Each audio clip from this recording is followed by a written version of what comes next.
Been a week. Been 2 weeks. Ah, Okay. good. All I'm right, good. take it Thank you. away, John. We are recording. Thank you. Good evening, everybody. I am so honored to be invited to share what I've been doing toward my doctorate over the last year and a half. I want to teach you a little bit about Aramaic tonight. As Dr. Samora just told you, I put the PDF document that you can hopefully just open up and print out or watch, both in the Temple channel and in the general channel. So if you can find it tonight, great. If you cannot find it, let me know in Slack tomorrow, and I will email you the PDF so you can have fun with it. But what I'd like to do is introduce you to what Aramaic is and what it's not, give you just a little bit of history to give you some orientation of how it is that large parts of what we now call the Old Testament, as well as the original of what was probably becoming the New Testament, was in Aramaic, at least verbally. And that is this: Aramaic started roughly 1200 BC in the area of the Arameans. That was a group of people who were up in the area that the Babylonians, the Assyrians, and so forth were in. Over time, the Babylonians and the Assyrians both ended up adopting a version of Aramaic for their business, trade documents, imperial documents, and so on. That continued right on through to the time that Yeshua from Galilee was born, and for about 200 to 250 years since. One of the big miracles for me was learning when I started in this was that, contrary to what I believed, in fact, there is a written form of Aramaic, and people have been ignoring it for the last 1,500 years or so. And that piqued my interest a great deal, because I don't know about you all, but I have always been annoyed at the idea that here are people who are Hebrews at that time, properly said there were no such thing as Jews or Judaism until roughly the second revolt was put down by the Romans about 150 AD. Up until that time, you had people who were Judaic, meaning they actually were citizens of Judea, had nothing to do with their religion. That has been one of the big problems that our great translations and later our Latin translations, then the German translations, and then Old English, Middle English, Modern English, today English. We don't have a clue what was really actually said, and we've lost a lot of the history.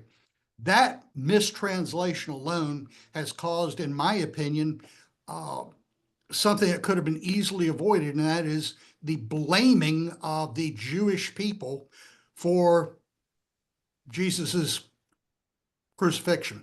Had nothing to do with the Jews. Perhaps the leaders of the temple were angry with him, but he was very popular amongst the people themselves. And we're going to talk about that just a little bit.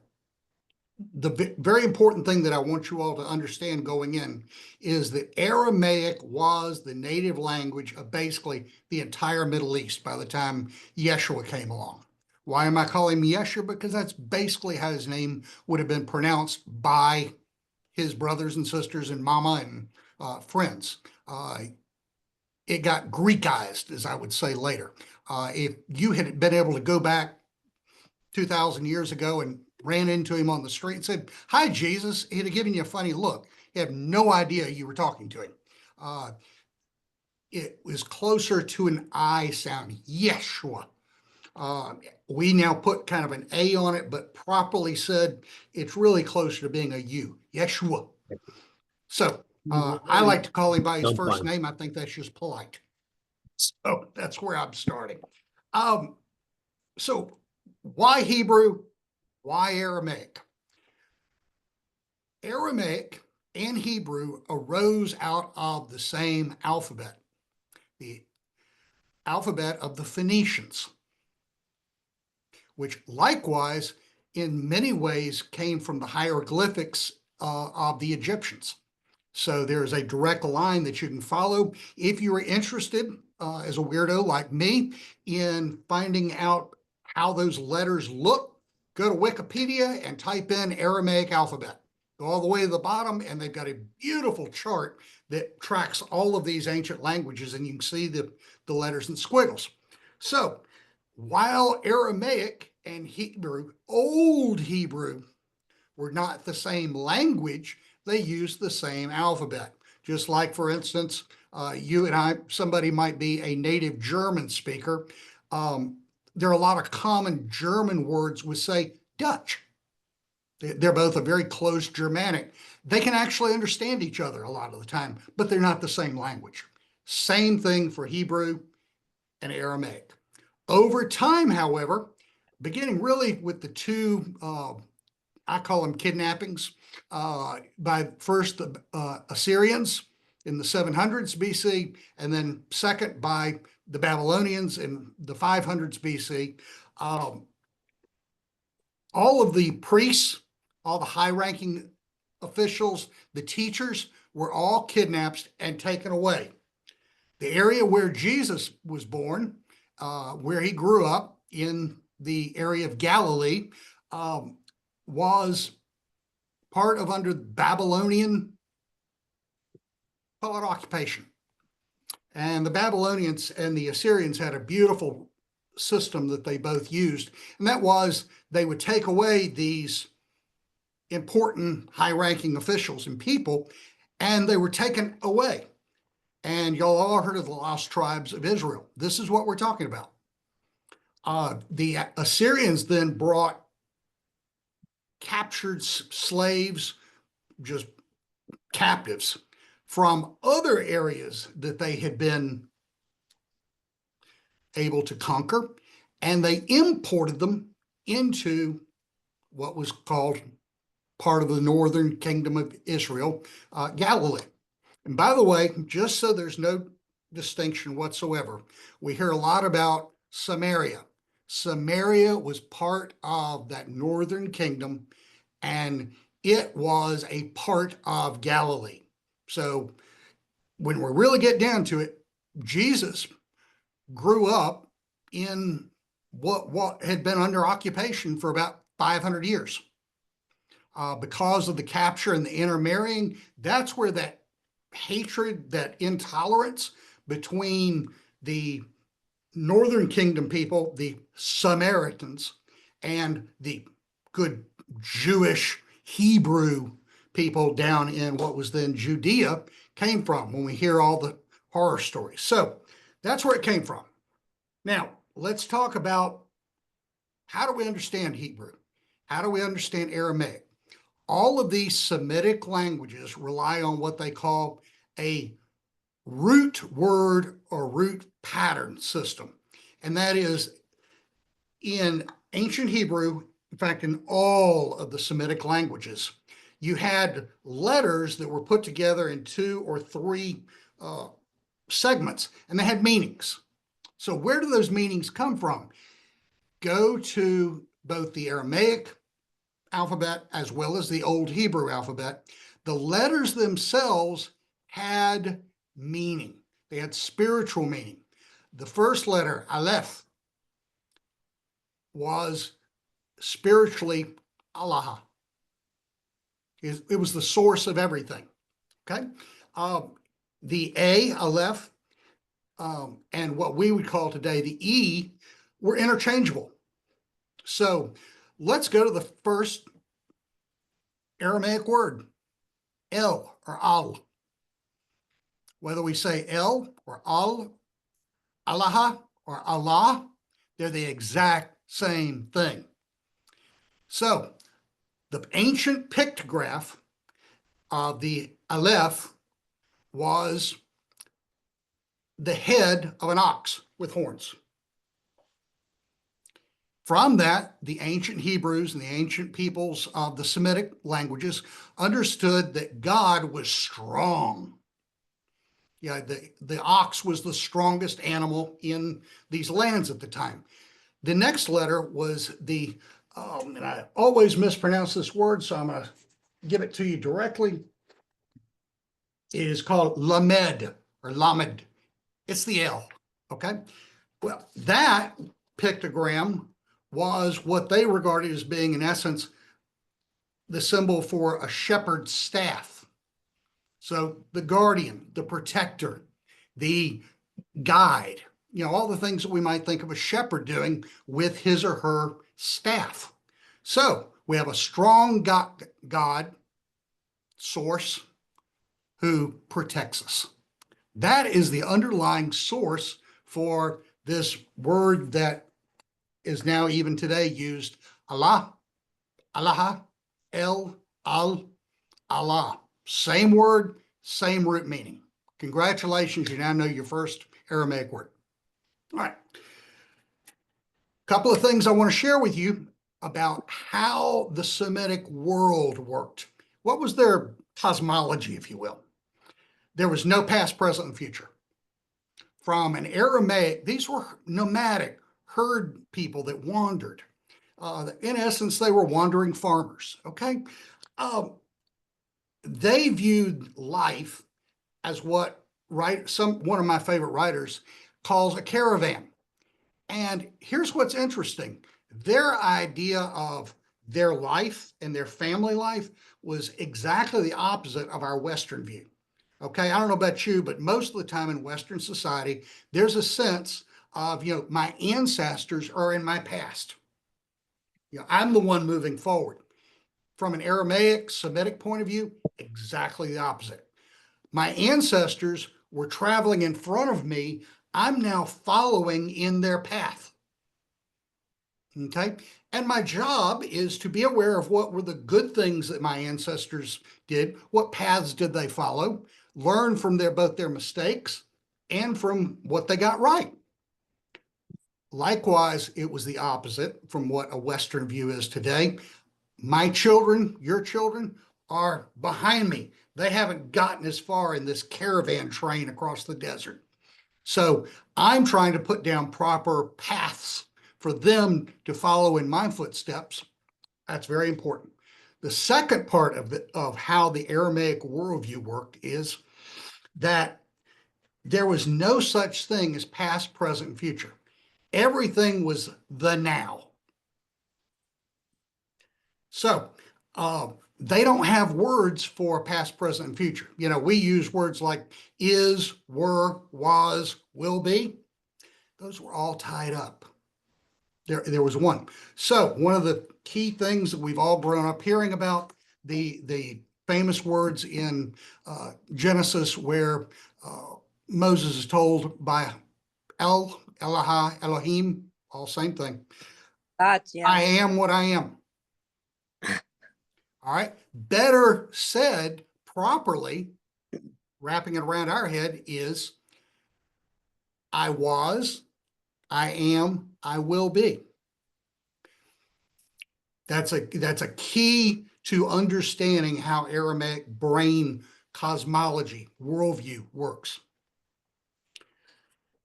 The next thing and final thing in terms of background that I want you to understand is today in Western world, we have broken up mind, body, and soul into three disparate things. To the Semitic mind, that was not the case. There was only one.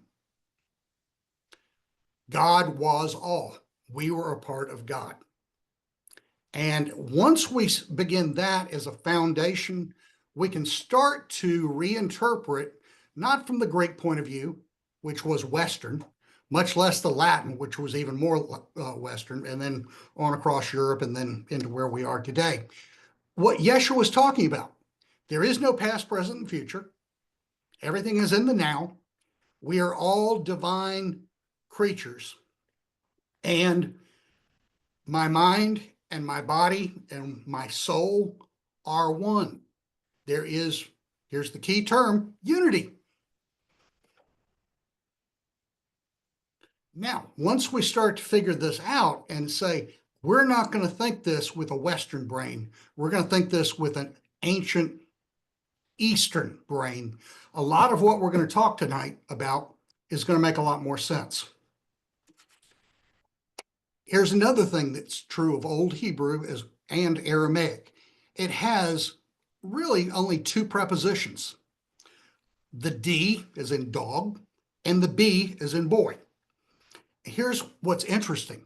They have multiple meanings, but both of them in one way or another have the imagery or conveying the idea of moving through, among, within, without movement, constant movement. So, final thing I want to tell you about, kind of the history of this, and then we're going to get into the actual words, is that it is impossible to do an actual translation from Aramaic to English. There are different sounds. There are, the H, for instance, has 4 different sounds to it. There's an open air sound. Then there is a slightly constricted. Then there is a very constricted. And then finally, those are all forms that you have to learn to read. If those of you either have good friends or may have studied Hebrew language will understand that that's where a lot of those strange sounding words to our Western ears come from. These letters have different meanings. They have different symbology to them.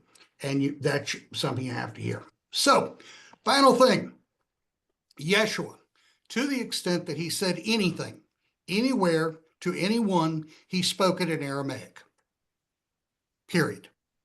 It is very unlikely that he spoke Greek. The properly said Judean people, the Hebrew people, despised the Greeks. They were yet another occupying force.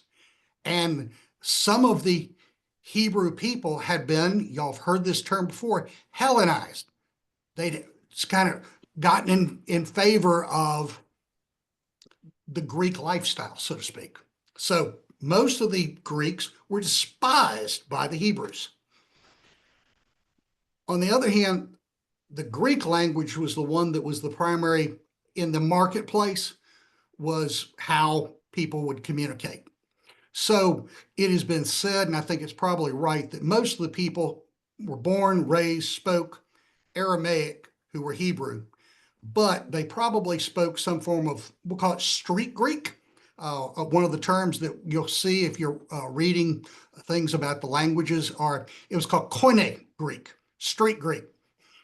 Kind of the same as when you or I go into a Mexican restaurant, if we don't speak but a few words of Spanish, enough to order, and that's about it. Say hello, goodbye, just enough to be able to say, buy some flour. That's pretty much what the extent was. As for Latin, by the time the Romans came in at the invitation of the Hebrews, because the Maccabees were arguing with each other and society had blown apart. Be careful what you ask for. So there are Greek citizens, but they are now under Roman power. That's our political background. The best analogy that I can give you all for what I have perceived is, imagine if you had been a Dutch citizen in World War II. Okay?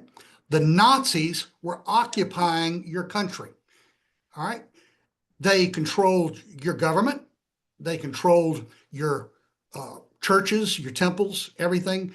And in order for those people to continue, shall we say, do business, they had to basically be loyal to the Germans. And if you weren't loyal to the Germans, guess what happened? Same thing was what was happening in Galilee, and even more so in Jerusalem and what we call the Judean area. So I hope that kind of gives you a mindset of what's going on. So let's start with one very important word. And for those of you who are able to see the printout, great. If you can't, I'm going to share this with you. The word is abwoon, A-B-W-O-O-N, or another spelling equally as good. Again, we can't do literal. Abwun. Avun. Abun. Avun. Abun. Here's what, if you will, here's what it means. It is the parenting, mothering, fathering, creating, birthing power of the Almighty. That when we hear the words in the very first beginning of the Lord's Prayer, our Father who art in heaven, the Abun. word properly is avun, and it's neither male nor female, it's both. So congratulations, your first edification. It's not properly our Father. It's our parenting, our mothering, our fathering that creates us, protects us, supports us. So here is the summary that I gave y'all. It is the very universal, cosmic, eternally occurring creating and birthing of the entire universe. This is what happened at the beginning of creation, is continuing to happen in creation. Remember, there's nothing in the past, and will continually happen as creation itself continues. In the beginning was not in the past. It was right now. That's the next part that I want to share with y'all in trying to understand Yeshua's lesson. Y'all have all seen those words, the sayings where he says, you must be born again. It's not what he was saying. He was saying, you are a divine child of God. I am, you are. We have forgotten as a people, and you have forgotten as a person, when your true birthday was. You were literally born at the time of creation. That's what you need to remember. You are a part of the divine. That is the reason for a lot of his lessons that we've all grown up hearing, where he would say things like, heaven is already here. It's within you and without you. He's trying to tell them, it's right here. You have to become conscious that you are an eternal spiritual being created by Allah. So that's next going to bring us to the next word we've already touched on a little bit, and that is Allah. The best literal description that I have heard, and there are a whole lot of them, but the one that I like the best is the oneness, the one reality, the unity. Those are all properly understood for the concept of Allah. As I told you, combination of the AL and the EL. And here's the next thing. If you look at the actual written Aramaic words that we have from what we'll call the Aramaic version of the Bible, if and when Yeshua said God's name, it was Allah. Allah. The same word could be said as Elohim. There's another point for you. They're both feminine gendered. So welcome to that. It is both the yes and the no. It is everything. That is what is trying to, that there is only one thing. We're parts of it, even though we have the imagination, we have the illusion that there is duality. In a Semitic mind, there is not. All right. The next word that I want to go over with you all is Alma, A-L-M-A. That is, in a way that hopefully will make the most sense, that is the world. Not in terms of the earthly earth that we're living on, but the entire of creation. It is both space and time. It is worlds. It is ages and eons. It is eternal. And the concept goes back to that of in the beginning that we talked about with Avun. Now, that brings me to the next word that I'd like to share with you all, because now we're going to talk about what we all live on, the earth. The word is Ara, A-R-H-A, can also be spelled as A-R, kind of an apostrophe, A or A-H, various spellings, but it's the elemental earth. It's not just what is on it, it's also everything that is embodied within it. So that would include all the minerals and the microorganisms deep inside the earth. It would include the heat that comes out of the soil. It would include the air that surrounds us from inside our atmosphere. So it's not just saying the world, the earth. It is a deep, deep, deep understanding.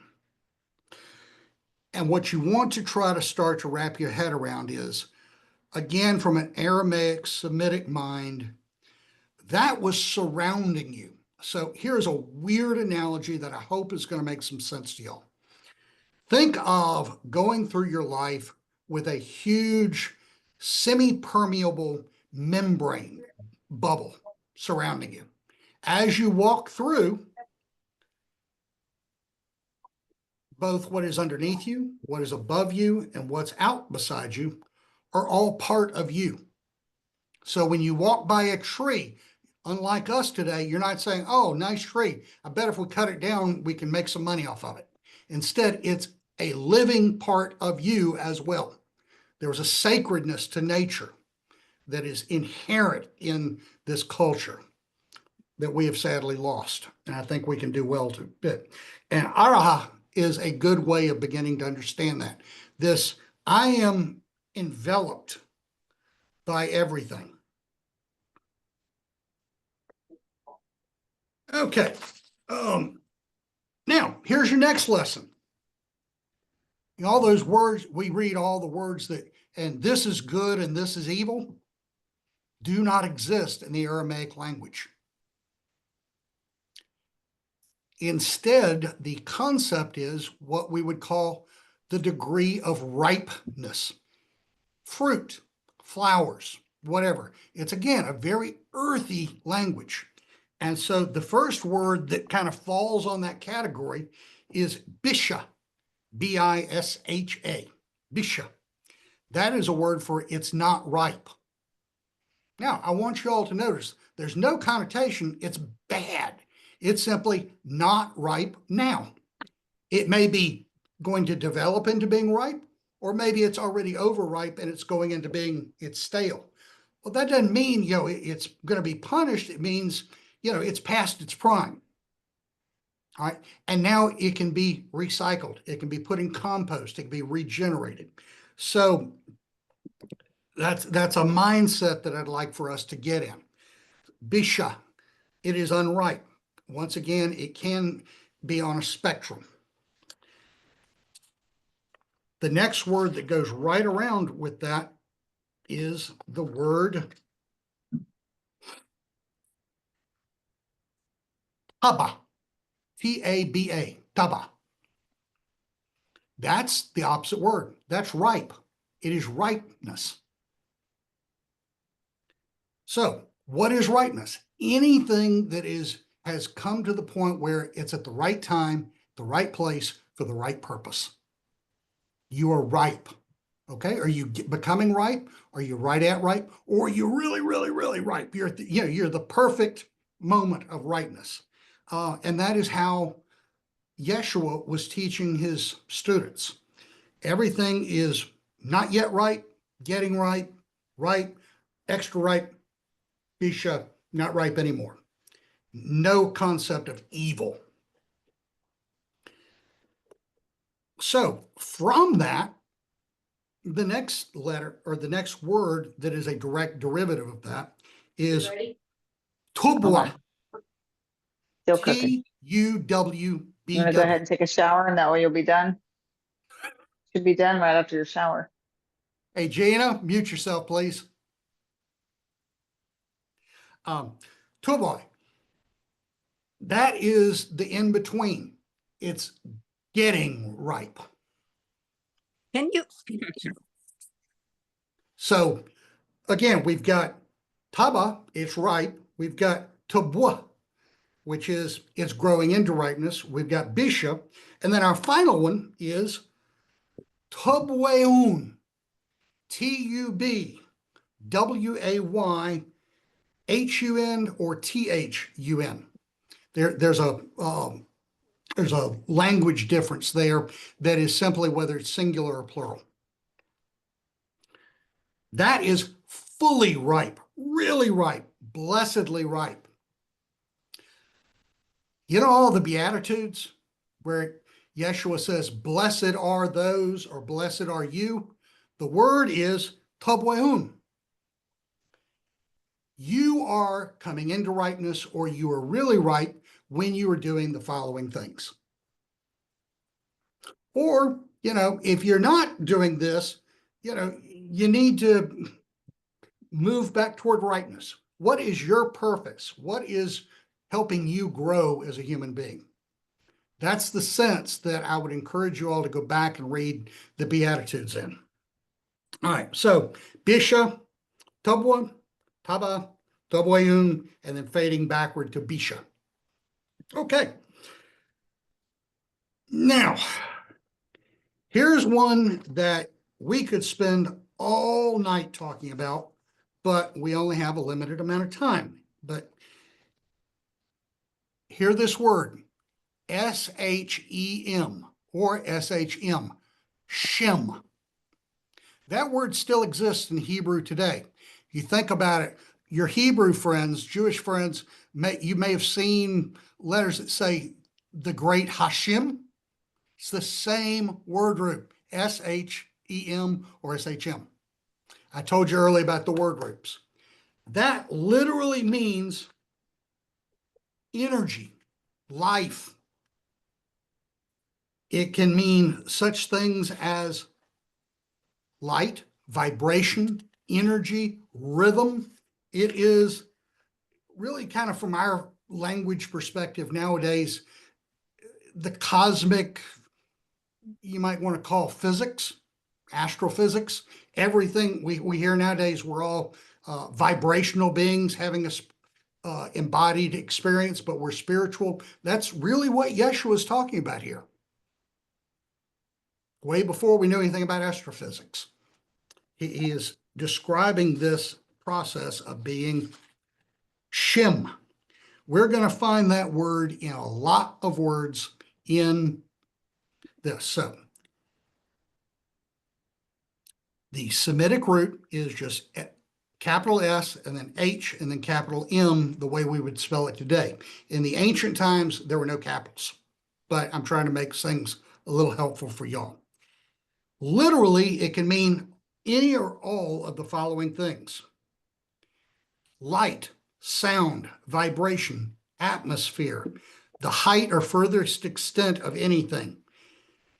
And so if we add a D, which is one of those prepositions that is an all-enveloping term to that, that's our next word, Deshamaya. That is literally the source of all light, sound, vibration, energy, all of those terms for being vibrational. It can also be used for the word name. And that brings me to the next thing I'd like to educate y'all about. All of those sayings, especially in the Gospel of John, where he says, you do this in my name, you do that in my name. The word was Shem or Shemaiah. So think about that. He was not saying, I am God. He's saying, I've been walking around with y'all day in and day out for either 1 year or 3 years, who knows? But you've been living in my atmosphere. You've been living in my energy. You've been living in my vibration. And I've taught you how to do this. Live in my Shem. Walk your own path, but I've taught you how to walk that path. It's very interesting. So, Debe Shema is literally the Aramaic word for what we would call today heaven. Surrounding light, energy, all of those vibrational energy terms and concepts. That was what, when we talked about you're going to heaven, from an Aramaic mind, from a Hebrew mind, that is what you were talking about. You were going to move from your eternal soul being embodied in your corpse back into what was really real. Again, the one reality. So here's the words that I tried to give y'all that, again, Debbie Shemaiah is the Aramaic understanding of, quote, heaven, taught by Yeshua, that Western thought, i.e. Greco-Roman duality, has turned into an outside or otherworld concept of heaven. Whereas to an ancient Aramaic listener, this was the oneness, the divine oneness, the reality, that which was eternal. So once we get the idea of Shem behind us, the next two words that I really want y'all to understand, this is the key to understanding much of his lessons. Two words. The first one is ruha. In Hebrew today, it'd be pronounced something like ruach. Has a similar sound in Arabic because the old Arabic has the exact same letters. Same, it's also an Aramaic language. Modern Arabic came later. So ruha. And then the next one is nafsha. Easy spelling would be N-A-P-H-S-H-A, nafsha. We are talking about here holy breath, the spirit, the air, the energy that the divine Allah breathed into creation, and of which, when the first human was born, the Adama, which by the way is neither male nor female, it was both. That air, that atmosphere became part of our, remember the Ara that we talked about, the larger sense of earth, that would include the atmosphere. We are surrounded by holy air. And the divine oneness breathed into us that atmosphere at the time we were embodied born. Remember, we were already eternal spiritual beings beforehand. So when we were born embodied, we took our first breath. So the Ruha is best described as what we might call the big breath, big air, big atmosphere. That is the connection to all living things that all living things are a part of and share. We share the same atmosphere. We share the same air with all life. This is critical. Yeshua was the first, what we'll call naturalist, so to speak. This is all nature. It's all interconnected. It's all part of the one. So Ruha gets breathed, if you will, into our lungs. That's when our lungs start to move and our heart starts to beat. The best analogy that I can hopefully use with you all that will make a little bit of sense is, think of a really gigantic balloon that's long and thin, okay? You got your embedded air, your nafsha. That is the air that you had breathed into you that is also ruha, but it has become personalized. It's your personal air. You use it during your time embodied. And when you take your last breath, it returns back out to ruha. Okay? They're extensions on the same zone of consciousness, so to speak, but they're literally the air, the energy, the atmosphere that are holy. It is sacred. That is what you were embreathed with in the beginning, so to speak. Now, as we grow up, as we grow, we develop what might be called our personality, right? You know, everybody has certain descriptions they would give me. I'd have certain descriptions, all of my life experiences. And that energy is what we would describe as my nafsha. Okay. Ruha should be flowing in both directions. But our danger as human beings is that we get too involved with our nafsha self. It can be described as the small self or the small breath. It gets tightened. So it's not flowing freely. Remember, I told you those words about the H or okay, the might be described as a really choked off nafsha, if you're getting my analogy. What Yeshua is teaching over and over and over again is, once again, you are an eternal child. You are a spiritual being of Creator. That's where you came from, and that's where you're going back to. But the way that you can reconnect with that divine breath is by getting rid of the clutter so that the divine air can flow back and forth.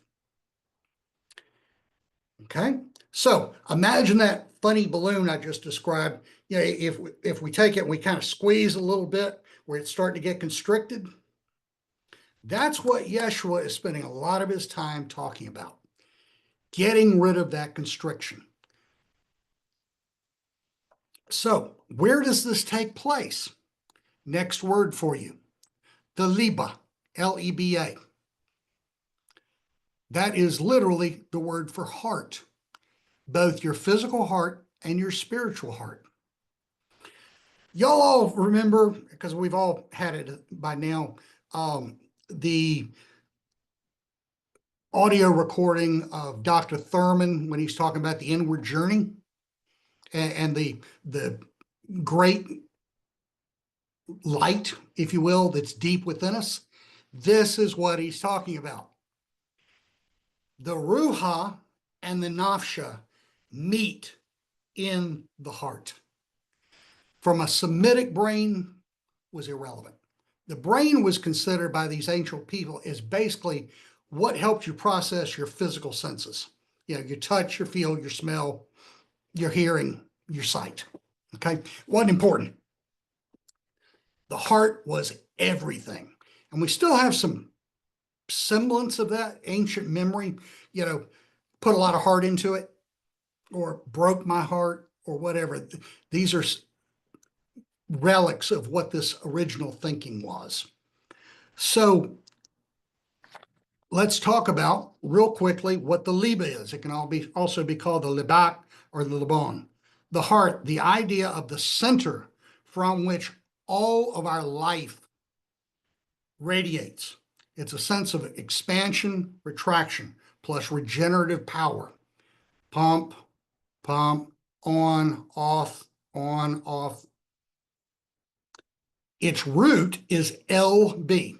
I'm only going to give you the English letters here because I don't want to have to teach all the Hebrew Aramaic alphabet. We'd be here all night. But the letters, the L and the B, give us a pointer or a direction of the imagery of the source of all passion, courage, audacity, vitality, literally the center of one's embodied life. So, in these lessons that Yeshua spends all of his ministry teaching is learn to reconnect your holiness, your Holy Spirit, your holy breath by opening up your heart, the clutter that collects on top of your heart. Couple of y'all, I think, were with me this fall when we went to the meditation center, and Sister Jenny was talking about the algae that can develop on our spirit. Okay. And she was saying we have to kind of move the algae away. Or to give you another analogy, imagine that there's a piece of glass that is between your ruha and your nafsha, and that glass has gotten dirty so that the light can't reflect, the air can't pass. If we clean that glass off, we get rid of the things that we no longer need for our personal selves. Now, that may be bad memories. It may be something in selfishness that we're dealing with.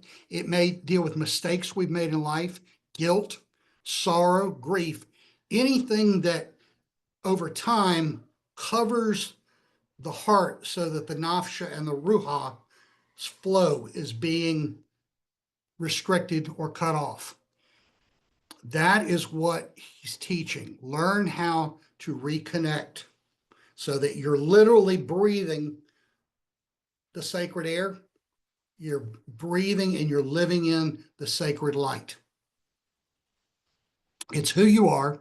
It's who you're made to be. You're here in an embedded sense for just a short period of time. So if we've got this concept of the ruha and the nafsha, and then we understand the liba is kind of what serves as the, let's call it the valve, so it'll make a little bit of sense.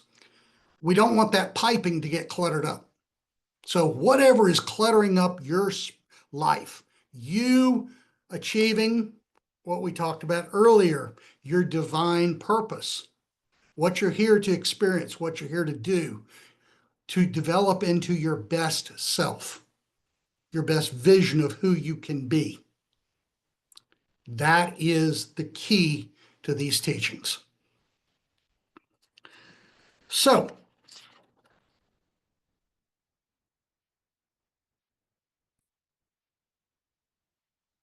let's go to another one,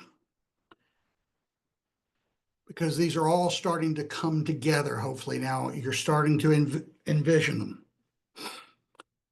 The Haya or Haya. Today you'll hear our Jewish friends say, L'chaim, it's life energy, it's joy. Okay. In ancient Aramaic, that was Hay or Haya, life and life energy. And that life energy preceded our embodied birth, and it returns to be part of the greater spirit when our embodied self is finished. So, literally, to give life, life energy, animal energy, or the primal energy of the cosmos itself. Welcome to astrophysics, folks. Now, why am I bringing that word up? Because all those things where we Western versions of the translations, we hear you must be saved. This is the word. Regain your holy life energy. Open up your ruha and your nafsha. Let this flow. You are a divine being. And that then gets us to the next point. Remember we talked earlier about Alma? The word for the entire cosmos. If we put those two words together, Haya de Alma, remember the D in that sense is telling us it's through, up, under, within, without, everywhere, surrounding. That is the word for eternal life. So when you learn to live with your life energy, that is what is eternal. That is what, when you have finished being a embodied soul, having a physical experience, but you're actually a spiritual being, that is what you're returning to. So when you put in the word we talked about earlier for, quote, heaven, and then you talk about Hayadama, you've got what he was actually trying to tell us. So here's the way, using the words that I would kind of sum all that up. and then we can go on, but I'm trying to give you kind of a condensed version to help you see this is all together. Yeshua's actual teaching was from the very beginning, Bereshith, we talked about, of creation, Avun. We are the living embodiments of the one realities, Allah's, breath, Ruha, life energy, Hayya, and we're instilled at our embodied self with holy wisdom, Hakima. In Jewish words that later became Chachma, this is something we're going to go to next. But having been instilled with holy wisdom, that's what is from what I can tell, that's what they were really talking about when we talk about we were made in the image of God. It's we were instilled with holy wisdom, Hakima. And thus we came from and will return to, thus eternally live in the vibration, energy, light, sound, rhythm, name, etc. of the one reality. That's it in a nutshell. Now, I know you'll want to kind of go through it and kind of think that through a little bit, but that is what. So now let's talk about Hakima. That is an ancient concept. It is literally feminine, holy wisdom. Go back and read your Old Testament. Pull out Proverbs 8 and 9. Holy feminine wisdom was there in the beginning with the Creator. There are some ways of translating these words that they're basically lovers, partners.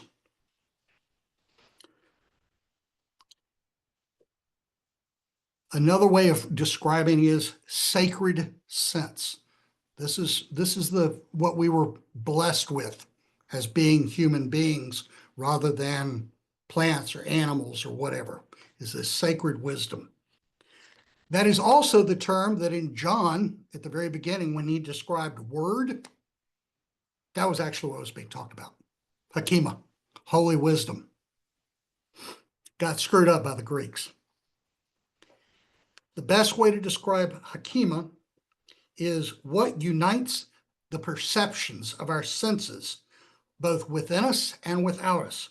Our senses are gifts of Hakima, the female holy wisdom, who was present with Allah in the beginning. We are thus embodied through our senses with holy knowledge, wisdom, sacred sense of what to do, how to do, supposed to do, whatever our decisions are.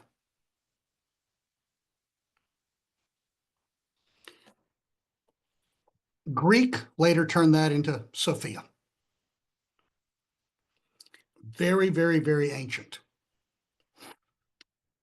You will actually find references to what other cultures in the Near East are talking about. You'll find her in Babylonian, Assyrian, what became the Persian Empire. This was a universal concept in ancient times. This probably predates much of the actual religions that arose. And why do I say that? Because it's very clear that up until about 5000 BC, all of the great religions of the Middle East were female deity. The feminine divine was the goddess. As gold, silver, precious metals, jewels were discovered about 5000 BC, they were all discovered in a very quick time. And suddenly people started having reasons to hoard wealth, protect wealth, to go out and try to steal wealth. This sense of the women being the embodiment of humanity got flipped. And there are words in here where you can see the flip happening. This is one of them.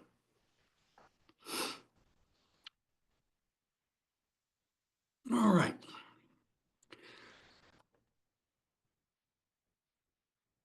The next word, and this one I think is going to make all of you scratch your heads. I hope so. Inna. It's either E-N-A or I-N-A. When we were talking earlier about our nafsha, that is our individual small self as a whole. You know, what is it that our nafsha has created us as an embodied self to be? If you will, I want you to kind of think this through with me, and then it's going to make more sense. There is the one reality, right? Allah. Then there is a greater sense of self that we might regard as the Ruha. Okay, that's the holy breath that surrounds everything and everything. And so we finally get to us individually. So go back to the Hebrew term I am, which I've said actually is I was, I am, I will be in eternity. I, as a nafsha self, am a little I. Okay, so I, small letter, am. Okay. I am connected, that's nafsha, if you will, the concept of nasha. But if I can open up my nafsha to tie into ruha, where some of my breath is part of that eternal air, holy sacred air, then that might be considered a capital I in our language, and then small m. See, we're getting bigger. And then finally, we get to the Hashem, the I was, I am, I will be. And categorize that or try to conceptualize that as capitalized I am, both of them. Okay? When Yeshua is quoted primarily in John, all the what we call the I am sayings, this word is what he is using. A simple inna is I. Okay? Inna, na, or inna, however you want to pronounce it, is an intensive form of I. It includes all three of those. So literally, when he is saying these things, he is saying, when you learn to connect your nafsha self with your ruha self, so that then there's a stream to the Holy One, that is the way, the truth, and the light. This is my teaching. This is the energy. This is the vibration. This is the rhythm that I've been teaching you. And he goes back and he says over and over and over again, you've got this inside you and outside you. You are no more holy or less holy than me. At the end, he says something to the effect of, if you realize this, you can do all the things I've done and more.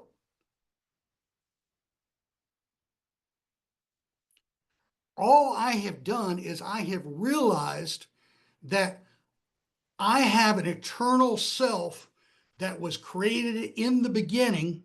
I am divine, and so are you. Start acting like it. So this is a bit of a long one, so just kind of relax, take a deep breath, but it's really important. It's intensive form of I, the essence of complete unity, the one reality, found past our individuality, the little I within the I, and then the I inside the I am. Figuratively, we are to remember the beginning as we came to be in our first birth. We have been on this reality since the beginning of the universe. Now, I'm going to jump off there for just a second. We all know that we're now learning through astrophysics, quantum physics, that we literally are creatures of the stars, right? We have minerals, elements that came from the moment of creation. That's the physical part of us. but we also had breathed into us at the moment of creation this divine holy breath that is there. And that is why it's important to remember what I told you about the caravan earlier. The concept is you are eternal, I'm eternal, everybody is eternal. My ancestors. Remember when Yeshua was talking about, he was before Abraham? From a Semitic mind that he's trying to explain to us, there is a part of Abraham, his spiritual self, that is within me and also within you. The physical side has been long gone. It's a corpse. That's not what's important. I'm trying to share the wisdom of Abraham with you, and that's been around since time eternal, because Abraham was born at the same time too, in the beginning. So this is starting to kind of get very cosmic, but when we think about our modern science, it blows my mind what is being taught here. It is cosmic astrophysics on the quantum level. So this is the little I am connecting to the I am, the intensive form, the essence of individuality, rejoining with the real oneness. Thus, as humans, we can come to an understanding, a consciousness, that our little I self can and must either be taught, or better yet, what Yeshua keeps talking about, remember, go back to the beginning. Why are you looking at asking what's going to happen in the end when you don't know what happened in the beginning? You've forgotten who and what you are. Go back to the beginning.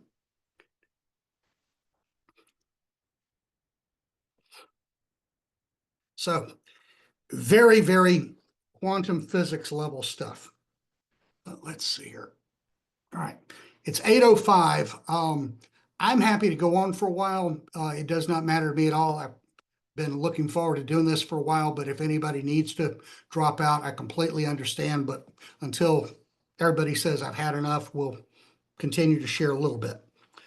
One of my favorite ones is Lachma, Lachma, or Lahma, right? In the Lord's Prayer, when he says, give us this day our daily bread, the word is Lachma. It does not necessarily have to do with food that we eat. It is any source of sustenance, emotional, spiritual, physical. It's any and all food for ourself. And it's important to realize enough for today. Don't be selfish about it. Don't be greedy. Take enough for today. What do you need in this moment, in this day, which, by the way, is considered an illuminated moment in the Aramaic mind? It has nothing to do with 24 hours sets of time. The one that I like that is another way of translating and using or transliterating Lachma is providing us with understanding and wisdom. So hence it is nourishment for the body or the soul. This is what we need today to survive. It's a great word. I love it. Okay, I'm going to hit two more words and then I'm going to try to open this up for some conversation, questions and answers and so forth. Again, in the Lord's Prayer, the words that we were all taught as little children, our Father who art in heaven, hallowed be thy name, thy kingdom come, thy will be done. Kingdom. Ladies, put a big smile on your face. That is feminine. Better translation would be queendom. It is the royalty or the divinity that rules the entire world universe reign. It is the leading counsel, the person who is the visionary, who's willing to say, I can. That word, I can, is very important. Think about it from this perspective. What is a natural leader?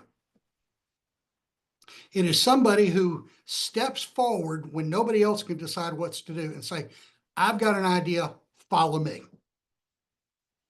That's how we select leaders. Well, at least up until this past election, we did. You didn't hear that. Its roots are MLK.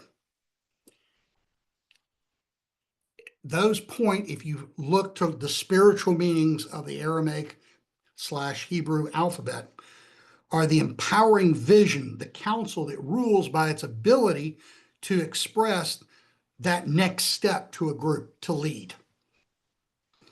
And here's where y'all ladies are going to be really excited again. It is from the same root as Malkatu.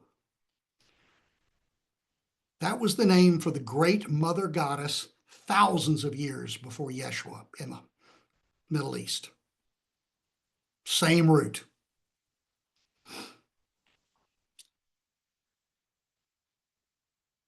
So when you hear your kingdom come, that's a medieval translation. Okay? It's not what was really being expressed here. And that goes back, I think, to the Abun idea that we talked about at the very beginning. Life constantly generating and regenerating. That word, now that we've gotten some background, has similar roots to their word for womb. Life is always being fertilized, growing, and then going out into the world. It's a birthing process. It's beautiful.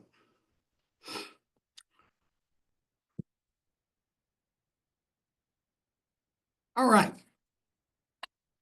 Let's take a break there and let y'all ask some questions if you'd like to. By the way, I've got about another 300 words, so. Can you tell us what that last word, kingdom, Yeah, I'm sorry. Did I not was- spell it? I apologize. MALKUTA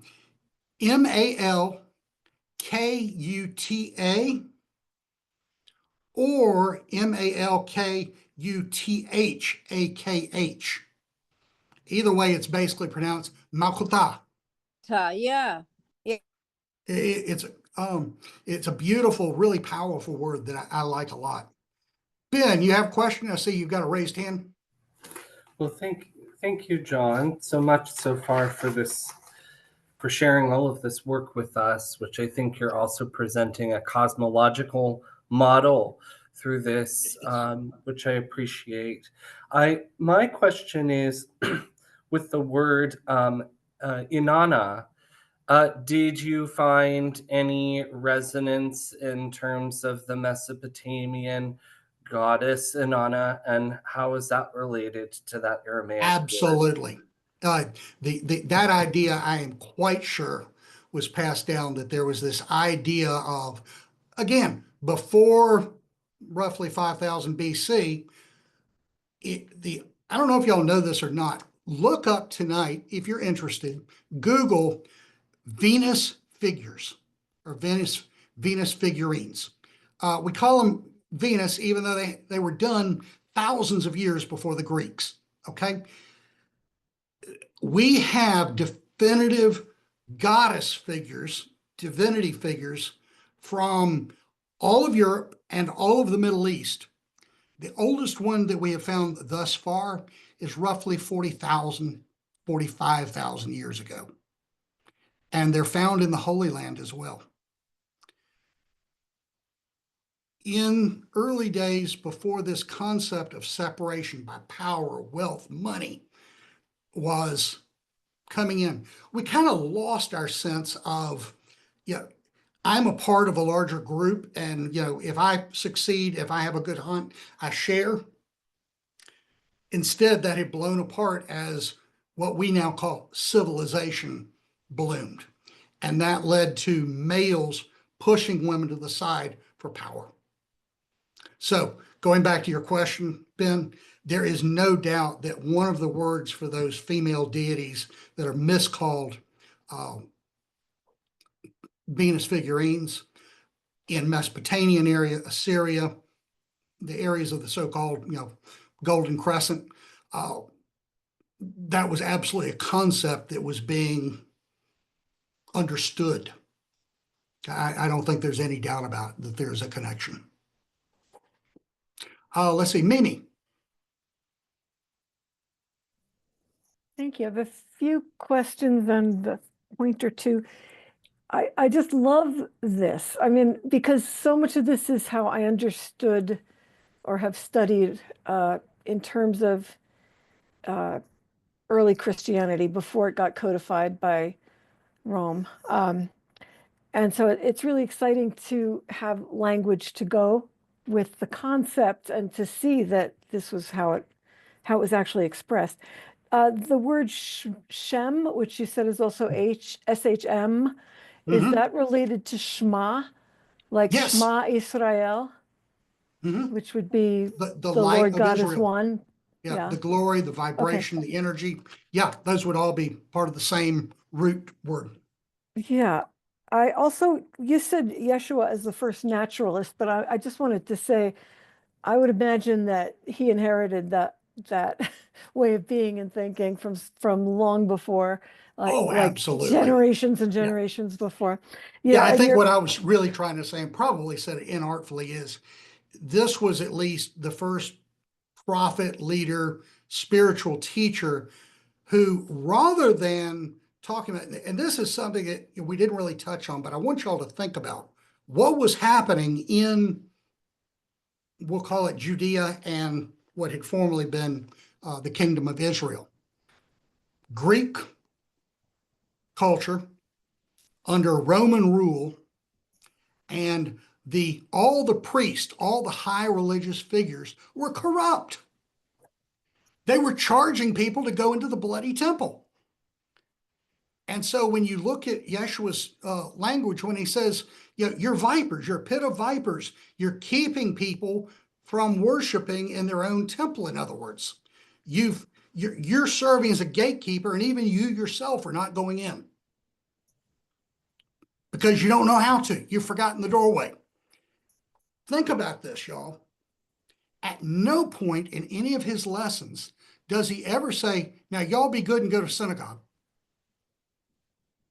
All of his lessons, all of his teachings are done out in nature. He is saying, you don't need the temple, people. You are divine. You are holy. God loves you, period.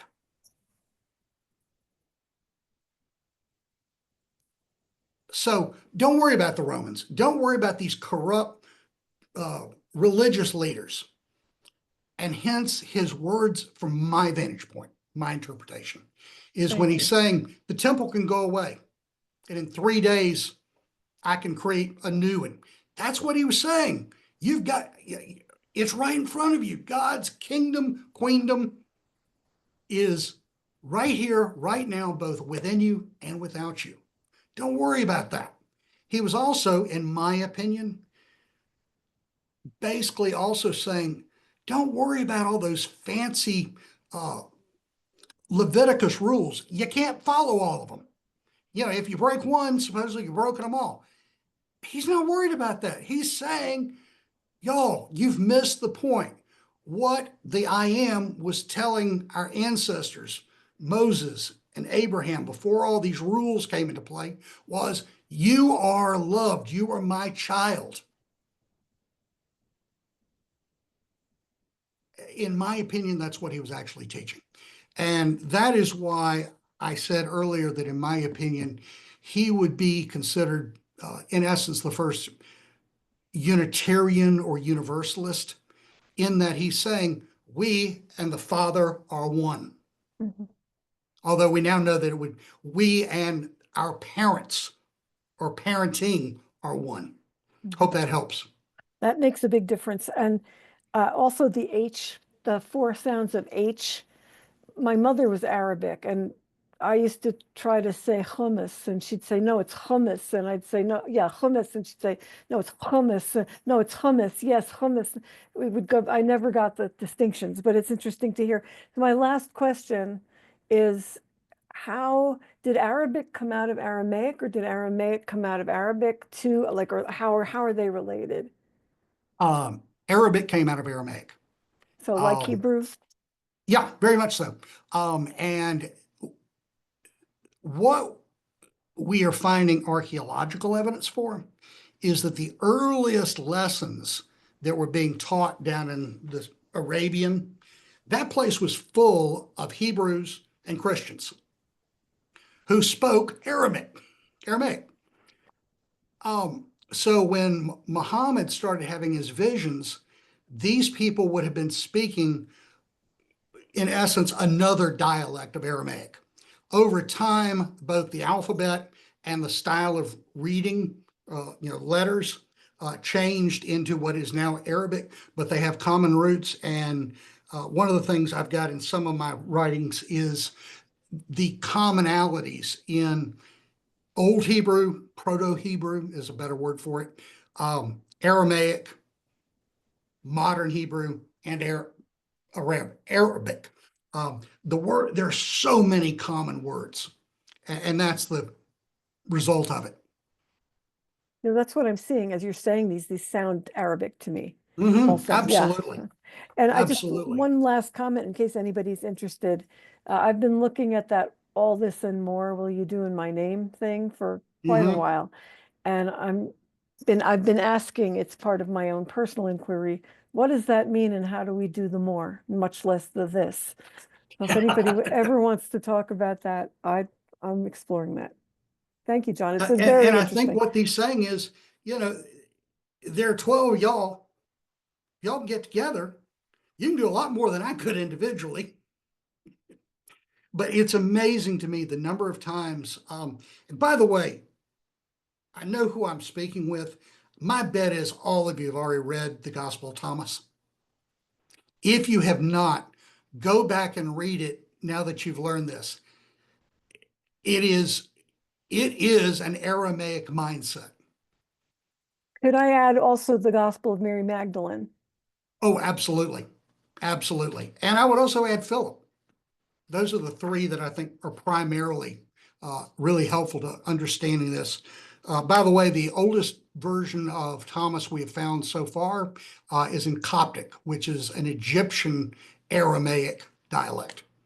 So it's easy to understand it. I'm sorry, Unique. Yes, ma'am. Thank you for being patient. I apologize. Oh, no worries. This is beautiful. Thank you. I'm intrigued if you have any references, any audible references that you can share and to Oh, yeah. Oh, listen, yeah. hear this beautiful language spoken. Yeah, absolutely. The writer, researcher, teacher who I've kind of taken as my guru is a man named Neil Douglas Klotz, capital Klotz. Neil has been researching this for going on 50 years. And he is fluent in all of these languages. He speaks Arabic, he speaks Hebrew, he speaks, there are multiple dialects now of Aramaic. And what he's done is he's learned to study them and try to find where are the commonalities.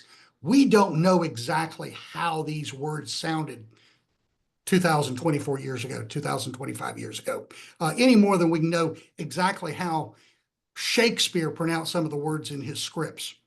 Okay, there's no way to know that.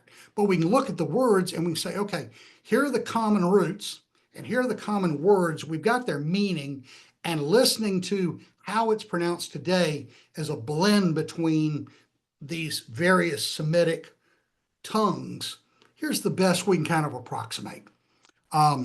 But Neil's got several fantastic books, and almost all of them are on Audible. And they're really helpful. The way that he has taught, in my opinion, is beautiful because he has taken the time. Yeah, there are a lot of people who've gone out and done, in essence, what they regard as just a word for word translation, even though we know it can't really be done. But he's gone back to what were the original meanings of these words? What were the root stems? What were the meanings spiritually of these letters? And then does that make sense? Because as you have found out tonight, ancient Aramaic is what I would call a multi-layered. So when Yeshua is saying, for those with eyes to see, let them see, with those with ears to hear, let them hear, this was an oral culture. 98 to 99% of the population of the Holy Land was illiterate. Okay, these people worked with their ears.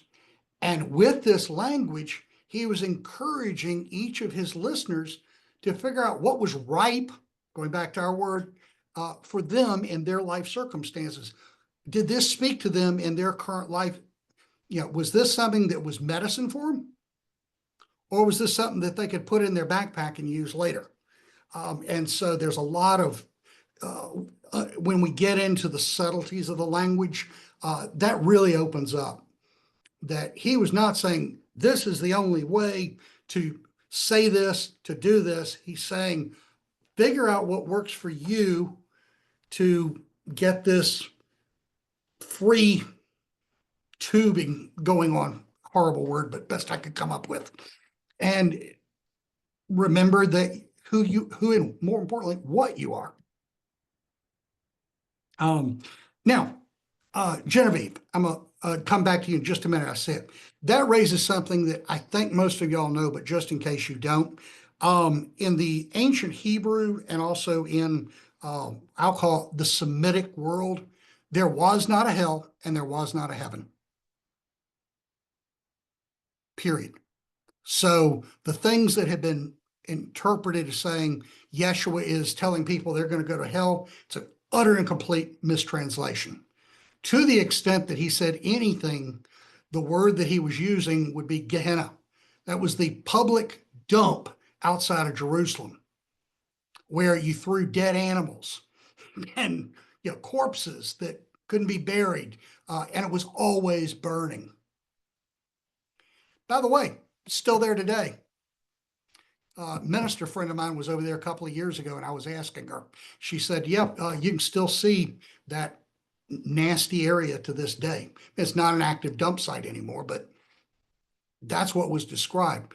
Following up on that, the idea of there being an afterlife and having a reward came into being in the Hebrew mind during the Maccabean years. And the idea was, remember that the greater kingdom of Israel, both the north and southern kingdoms, had been under occupation by a non-stop series of huge empires for basically 1,000 years. I mean, as soon as they got out from underneath one, here came another. Assyrians, Babylonians, Persians, Greeks, Romans. It was just boom, boom, boom. And this language started to come out. There was this debate that was going on, by the way, with the Sadducees and the Pharisees. Is there a reward for this? If I give up my life fighting for my people, my tribe, my culture, we keep getting beat. Don't I get something? And that was an active topic that was being debated in Yeshua's day. And so that's why when he's talking about a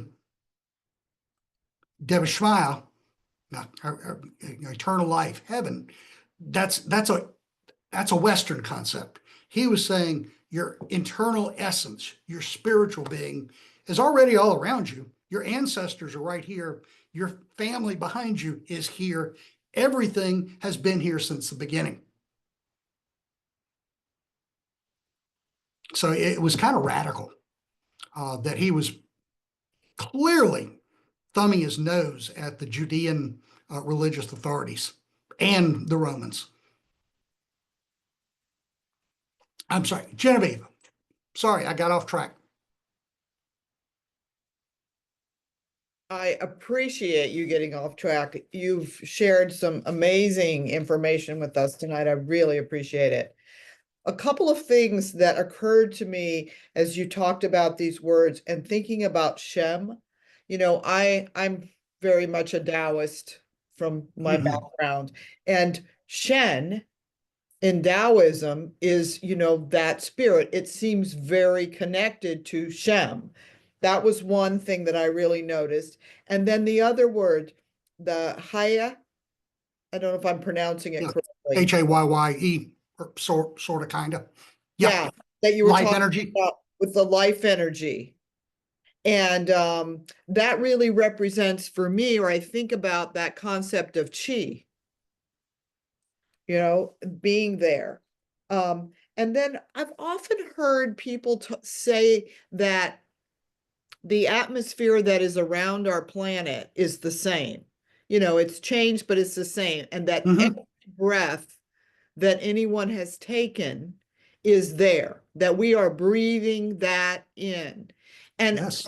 this concept of that we're all there in the beginning, it just really speaks deeply to me because it's something I've always sort of believed but never put word to. So you sharing that and sharing Yeshua's teachings as that is just so powerful, that being a conduit for that link. It's almost like an umbilical cord, this tube you're talking about.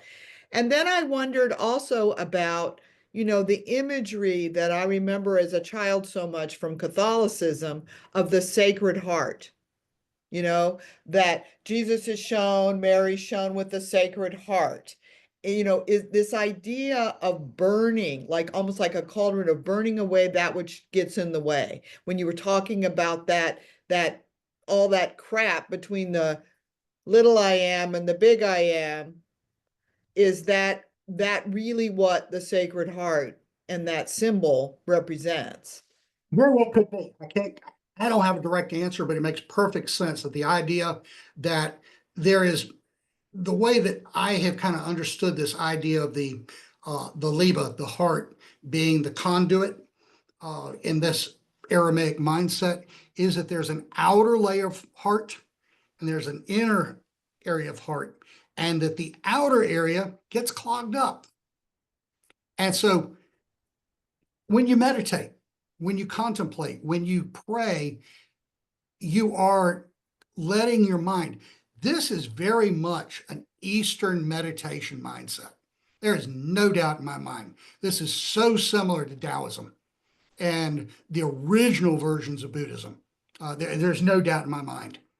One of the things that has hit me the hardest is there is not a word in his teachings that has anything to do with joining a religion.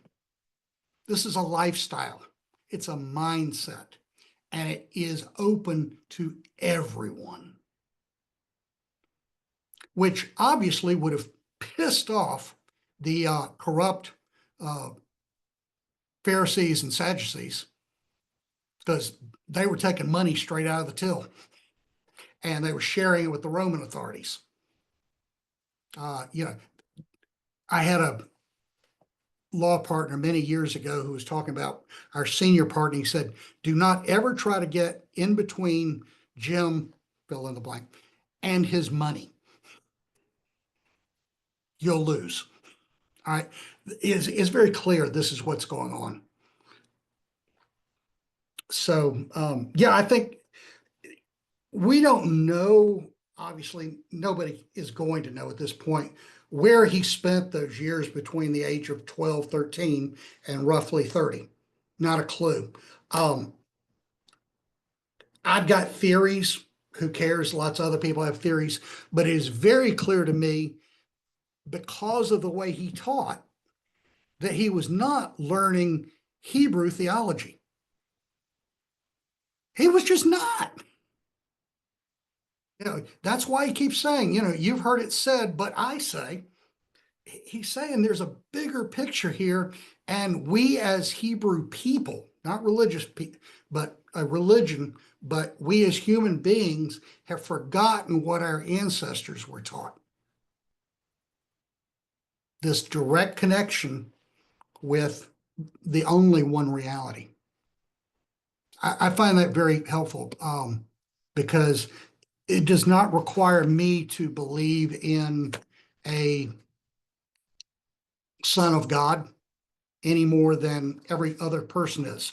And that's what I'd like to kind of maybe share with y'all at an end, although if anybody's got another question, I'm glad to take it. This whole language, son of God, son of man, that is full, the word Ben, hey Ben, in its oldest meaning, meant any of the following things: child, offspring, fruit. Remember, we've been talking about ripeness, and it was non-gendered. So when you see in a standard New Testament, the Son of Man is a gross mistranslation. It is better translated as child of humanity, child of a human being. And I think that that's something kind of important for us to all keep in mind. And that's kind of in closing what I'd like to leave you all with is it is very clear from this language deep dive that Yeshua was responding also to the gross patriarchy of the Hebrew church or synagogue or temple. He was saying, hey, yeah, we're all the same. Which being married for 36 years and having two beautiful daughters, I like knowing how the patrimony of all three of the Abrahamic faiths are still indigenous to us to this day. So I hope that's of interest or help to you. And then when you finally think of it in this mindset, I want to leave you all with something. And why don't we close with this, because you've now learned every one of these words. I get to the right page.